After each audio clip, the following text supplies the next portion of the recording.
예, 민주당 검찰 독재 대책위원회 위원들 기자회견하기 위해서 이 자리에 왔습니다. 먼저 참석자분들 소개해드리겠습니다. 먼저 우리 한준호 위원장님 오셨습니다. 오른쪽부터 설명드리겠습니다. 다음은 우리 양부남 의원님입니다. 그리고 이재강 의원님 참석하셨습니다. 이성윤 의원님입니다. 우리 민영배 단장님 참석하셨습니다. 우리 왼쪽으로 전용기 의원님 참석하셨습니다. 그리고 우리 이용우 의원님입니다. 다음은 우리 정준호 의원님입니다. 그 다음에는 이건태 의원님이시고 김문수 의원님 참석하셨습니다.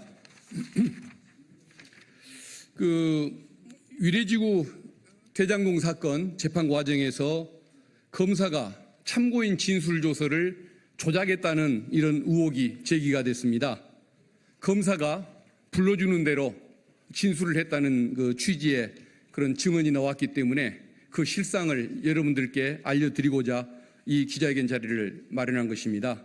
그런데 검찰은 이 외에 그 전에도 공문서 표지가리 범죄를 저질렀고 또 유동규가 전달받았다는 돈 이게 선거자금이라고 조작하기 위해서 범행 시기를 조작하는 그런 잘못을 저질렀고 또 쌍방울의 대북 송금 사건 거기에서는 필리핀에 나타난 적도 없는 리오남에게 70만 불을 줬다는 그런 허위 진술을 가지고 기소를 했다가 1심에서 유죄까지 받았지만 뒤늦게 그게 근거 없는 허위 진술이었다는 것이 조작 사건이었다는 것이 지금 드러나고 있는 실정인데 일단 이 부분과 관련해서 여러분들께 기자회견을 요청드린 것입니다.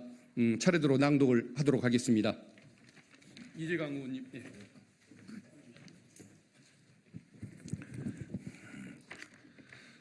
진술조서를 창작해도 진실을 가릴 수 없습니다. 지난 9월 10일 서울중앙지법 형사합의 33부에서 위례지구 대장동 관련 사건에 대한 제45차 공판이 진행된 바 있습니다. 이날 법정에서는 이재명 당대표를 엮기 위해 검찰이 참고인을 동원했으며 참고인의 진술조서를 검찰이 손수 창작했다고 의심되는 정황이 쏟아졌습니다. 그 참고인은 증인으로 나와 검사가 작성한 진술조서에 적시된 진술 내용을 기억에 기반해 진술한 것이 아니라 그때 검사가 이야기해주는 내용에 따라 입을 맞춰가면서 작성을 했다는 취지로 답변했습니다. 특히 이와 같은 답변이 변호인의 반대 신문은 물론이고 검찰의 주신문 그리고 재판부의 직권신문에서도 반복됐는데 이는 검찰이 말 그대로 진술조서를 창작했다는 증인인 것입니다. 이날 증인의 법정 진술을 보면 검찰의 행태가 황당하기 그지없습니다. 변호인이 증인에게 검찰에게 진술한 구체적인 여러 사실관계에 대하여 당시 증인이 기억하고 있는 내용을 증인 스스로 기억하여 진술한 것인가요? 라고 묻자 증인은 기억나지 않는다거나 검사님이 먼저 이야기를 했습니다. 라는 취지로 답변했습니다.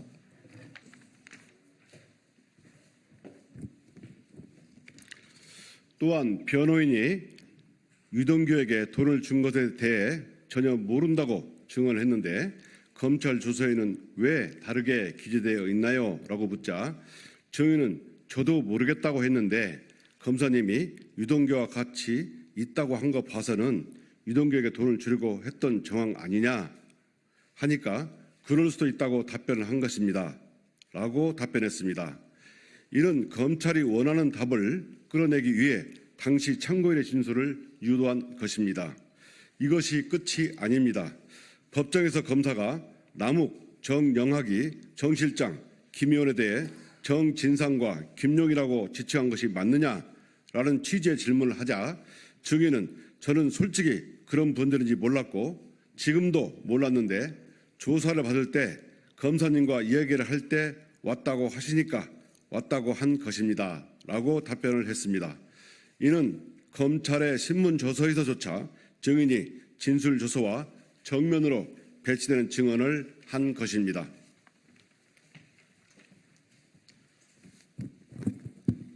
재판부도 진술조서와 배치되는 증언을 계속하는 것이 의아했는지 이를 재차 확인하는 직권신문을 진행했습니다. 재판부가 정 실장, 김 위원이라는 사람이 온 것을 알았나요? 직책이나 이름을 알았나요? 라고 묻자 증인은 그게 누군지 직책도 이름도 몰랐습니다. 라고 답을 했습니다. 이후 이어진 재판부의 거듭된 질문에도 이와 같은 증언은 반복됩니다. 만약 검찰이 객관적인 사실을 바탕으로 작성해야 하는 진술조서를 검찰이 원하는 내용으로 의도적으로 허위 작성했다면 허위 공문서 작성죄에 해당합니다.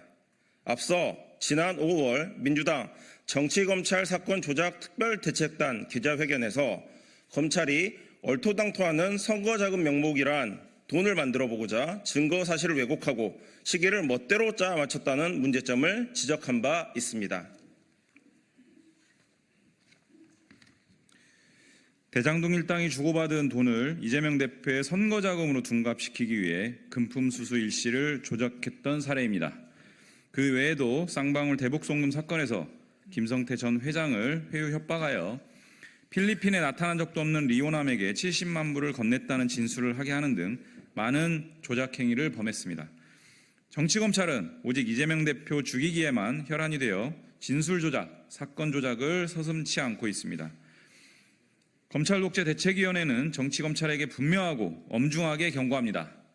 진술조서를 아무리 창작하더라도 사건의 진실을 가릴 수는 없습니다. 검찰독재대책위원회는 정치검찰의 범죄 행위를 뿌리 뽑겠습니다. 검사도 죄를 지으면 처벌받더라 라는 당연한 상식이 통하는 나라를 만들겠습니다.